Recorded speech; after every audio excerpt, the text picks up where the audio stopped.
지금까지 아이가 습관을 만들거나 뭔가 인성을 키우기 위해서는 청학동이라는 곳을 보냈습니다. 근데 지금 네이버에 청학동을 치시면 뭐가 뜨냐면 학폭이 뜨죠. 이유는 두 가지입니다. 청학동의 문제점은 이겁니다. 프로그램이 없어요. 예를 들어서 아이가 습관을 만든다? 그럼 기본적으로 이제 가져야 될 게 뭡니까? 습관이 어떻게 구조가 되어 있고 어떻게 해서 아이 몸에 습관을 체화시킬 것이냐. 이 습관을 만들 때는 가장 중요한 게 감정입니다. 특히 어떤 게 중요하냐. 스트레스는 어떻게 전환시킬 것이며 어떻게 승화시킬 것이냐. 스트레스의 정의는 무엇이냐. 이거를 이성적인 관점에서 알려주면서 몸에 배게 해줘야 되는데 프로그램 자체가 없고 가장 중요한 건 이 세 가지. 예를 들어서 습관 만들어주는 프로그램, 그 다음에 반성적 사고. 그러니까 아침에 일기 쓰고 자기 전에 일기 쓰는 거. 그 다음에 감사 일기 쓰고 그 다음에 분노를 어떻게 조절할 것이며 하루 계획을 어떻게 짜야 될지. 이런 교육적인 프로그램에 대한 접근이 없고 그냥 고전만 무조건 외우게 시키죠. 그리고 잘못하면 이제 회초리를 때린다든지 이게 지금 보시면 아동학대에 해당하거든요. 그러니까 아이들한테 체계적인 교육 프로그램이 없습니다. 그리고 두 번째는 이 학폭 문제가 왜 터지냐. 관리하는 선생님이 애들하고 같이 자야 돼요. 보통 캠프들의 가장 큰 문제점이 뭐냐면 호텔을 얻어서 합니다. 이게 왜 안 좋냐면 2인 1실을 쓰죠.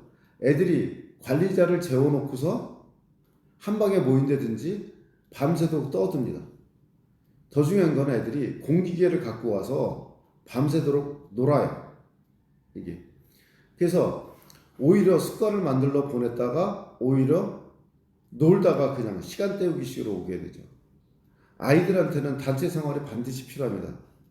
지금 중요한 건 아이들이 외동이나 많아봤자 2명밖에 안 되기 때문에 이런 단체 생활 경험이 무조건 꼭 필요한데 그러면 이런 것을 기획해서 실제 진행해 본 경험이 있는지 그리고 아까 말씀드린 습관과 이 스트레스를 전환시키고 발전시키는 프로그램이 있는지. 이 프로그램에는 뭐가 필요하냐면 아까 말씀드린 습관 만들기 프로그램 그리고 이 일기 시스템 반성적 사고를 갖출 수 있게끔 하는 시스템 그 다음에 또 지금 2학기를 또 준비해야 되지 않습니까?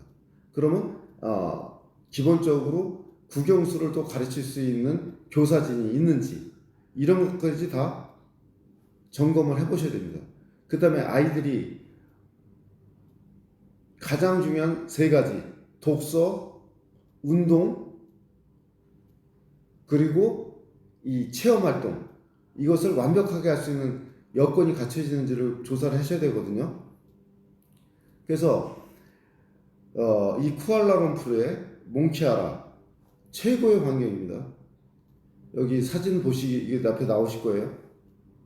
그래서 최고의 환경에서 4주간 열심히 하고 그 다음에 이제 선택사항이 있는데 열심히 한 다음에 2박 3일 싱가포르에 가서 유니버설 스튜디오, 레고랜드 등 애들이 2박 3일 동안 싱가포르가 어떻게 발전되어 있는지 왜 이렇게 잘 사는지 그리고 체험활동을 제대로 해서 자기 몸에 익히는 거. 아이들 인생을 변화시킬 수 있는 건 두 가지입니다.